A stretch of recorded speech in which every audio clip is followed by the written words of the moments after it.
में ये बता रहे थे कि मेरी बहन की शादी है, पर ऐसा कुछ नहीं निकला। बहन की शादी नहीं, वो कार्ड तो मैसेज आया था, वो इन्हों की ही शादी का कार्ड था कि दूसरी शादी की तड़प लगी इन्हों को। फिर मेरे एकदम जमीन निकल गई पैरों तले। मैं समझ नहीं पाई, मेरे को पूरी रात नींद नहीं आई। मैं दिन हल्दी का दिन था, दोनों तरफ हल्दी लग रही थी। जब मैं उस टाइम पे वहाँ मौजूद में पहुंची थी, सबके सपनों को मैं पीछा मरने के बाद में नहीं छोड़ने की बिल्कुल भी, क्योंकि मैंने दिलदार से मोहब्बत करी है। 4 साल मैंने उसकी लिए बिताए हैं अपने। एक शख्स का 3 महीने पहले ही निकाह हुआ था, मगर उसे फिर से नई दुल्हन की तलब लगती है और फिर वो दोबारा शादी करने की तैयारियां कर रहा था।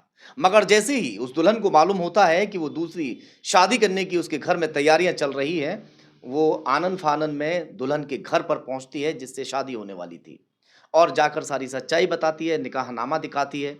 वो शादी टूट जाती है। पूरा हंगामा हुआ, फ़िल्मी ड्रामा हुआ, जिस तरह से फ़िल्मों में ड्रामा होता है, हंगामा होता है, वो सब कुछ हुआ। आखिर दूसरी शादी वो शख्स क्यों करने वाला था और जिसने शादी रुकवाई, उसी की ज़ुबानी आज सुनते हैं, क्या कुछ पूरा मामला है।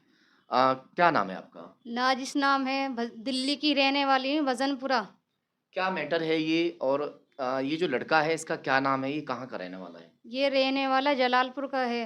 हुँ, इसका थाना लगता है नरसेना, बुलंदशहर का। बुलंदशहर नरसेना। जी, बताइए अब। और कहानी शादी जो आपने रुकवाई, क्यों रुकवाई शादी? शादी यूँ रखवाई थी। 3 महीने पहले मेरे से शादी निकाह करा था इन्होंने। हुँ, निकाह करने के बाद में भी इन्होंने फिर ये दूसरी शादी की तड़प लगी इन्हों को। हुँ, मुझे पता चला, मेरे फ़ोन पे रात को मैसेज आता है, फ़ोन पे व्हाट्सएप पे, हुँ, और मैंने एकदम वो मैसेज देखा तो मेरे को इसमें ये नज़र नहीं आ रहा था। फिर मैंने मुँह पे पानी डाल के वो मैसेज दोबारा देखा, हुँ, तो इन्हों का कार्ड था वो। हुँ, शादी का कार्ड था, उस पे नाम था, दुल्हन का नाम था, दिलदार का नाम था। हुँ, फिर मेरे एकदम ज़मीन निकल गई पैरों तले। हुँ, मैं समझ नहीं पाई, मेरे को पूरी रात नींद नहीं आई। मैं हुँ, रोते-रोते, रोते-रोते पूरी रात मैंने ऐसी गुज़ार दी। हुँ। फिर मैं सुबह को उसकी लड़की के घर पे पहुँची। मैंने अपना निकाहनामा दिखाया, सब काम दिखाए मैंने उसे। अच्छा, जो दुल्हन बनने वाली थी, उसके फिर तुम दुल्हन उसके बन घर पहुँच गई थी। उसके घर पे पहुँच गई थी। मुझे पता चला, मैंने खोज निकाली थी कि उस लड़की की मिट्टी खराब नहीं होवे, उस पे दाग नहीं लगे, क्योंकि हुँ, वो मेरी ज़िंदगी खराब कर चुका था। हुँ,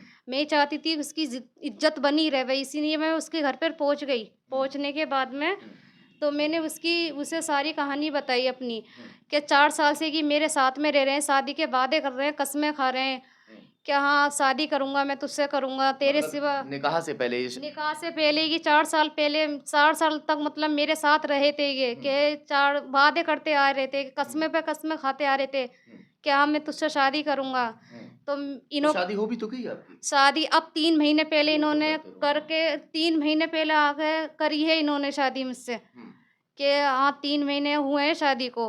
तो दूसरी शादी करने जा रहे थे अब? ये दूसरी आपको शादी आपको क्या बता रहे थे कि घर में किसकी शादी है? घर में ये बता रहे थे कि मेरी बहन की शादी है, हुँ, पर ऐसा कुछ नहीं निकला। बहन की शादी नहीं, वो कार्ड तो मैसेज आया था, वो इन्हों की ही शादी का कार्ड था। हुँ, तो मैं उसकी लड़की के घर पर पहुँच गई थी। हुँ। तो जब उसको मैंने सारी सच्चाई बताई, इसके बाप को, उसके ये कुछ चाचा को। समझ में 1 मिनट बस अभी आपसे मैं कुछ समझ में आप लोगों के आ भी रहा होगा। 3 महीने पहले ही इन्हीं से शादी हुई थी, इनसे निकाह हुआ था, मगर वो फिर से दूसरी शादी करने के लिए तैयारियां कर रहा था। यानी जिस दिन ये पहुंची थी, लड़की को उस दिन हल्दी लग रही थी। शादी से महज़ 5 दिन पहले, है ना? 5 हल्दी दिन लग रही पहले थी। थे, हल्दी लग रही थी, 5 दिन पहले पहुँची थी मैं वहाँ पर शादी रुकवाने के लिए। हुँ, उस दिन हल्दी का दिन था। हुँ, दोनों तरफ हल्दी लग रही थी। जब मैं उस टाइम पे वहाँ मौजूद में पहुँची थी, सबके सामने के हुँ। लिए। तो कुछ उसके लोगों को परिवार वालों को पता चला होगा दिलदार के कि भई ये लड़की वहाँ पहुँच गई है, उन्होंने क्या कहा? उन लोगों को पता चला या नहीं चला, उसके बारे में ख़ैर मैं नहीं जानती, पर लड़की वालों ने फ़ोन कर दिया होएगा। हुँ, तो मैं वहाँ से बतलाई के फिर मैं उसके दिलदार के घर पे पहुँची। हुँ, मैं कह रही राज़ी हूँ मैं, अगर इज़्ज़त वाला होएगा उसका बाप तो वो मुझे अपना लेंगे। हुँ, मगर अपनाने की बजाय वो तो मुझे धमकियाँ देने लगे कि हम तुझे मार देंगे, इसके चाचा धमकी देने लगे तुझे मार देंगे, हुँ, और क्या कि मैं हम तुझे ऐसा कर देंगे।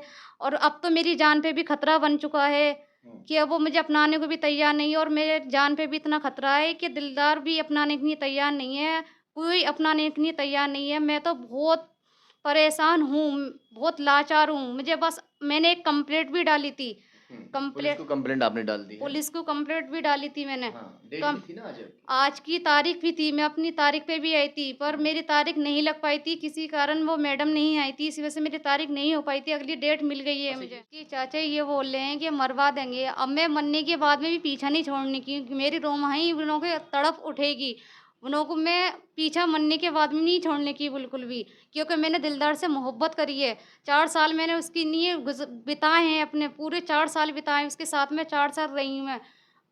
कस्में पे कस्में खाते रहेगी, मैं 4 साल फिर भी उन्हों के साथ में रही, मैं मरने यानी के 4 बाद साल में तक आपका प्यार जो है वो बना रहा। बना रहा 4 साल मैं। के बाद में फिर शादी करी हाँ, और 4 साल के बाद शादी होने के बाद में जब इन्होंने आपस में निकाह कर लिया, निकाह होने के कुछ दिन बाद ही जो दिलदार है वो दूसरी शादी कर रहा था, है ना? हाँ, दूसरी से शादी कर रहे थे। हुँ।